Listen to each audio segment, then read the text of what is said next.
lang. Muli.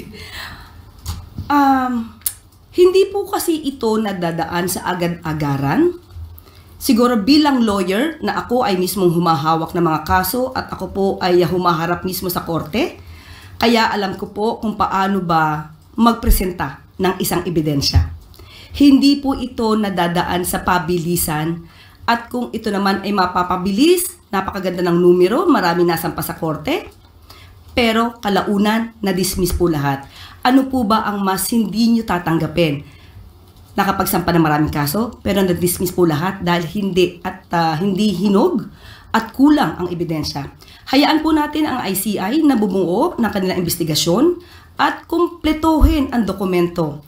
Ang pangako naman po nila, after a week, or rather week 4, ay makakapagsampa na sila ng mga kaso or makakapag-rekomenda ng pagsampa ng kaso. Hayaan po lang natin silang ipon ng mga dokumento at ng mga ebidensya para po mas matibay ang mga kasong isasampa. So yun lamang po, sa taong bayan, wag po kayong mainip dahil sinimula na po ito.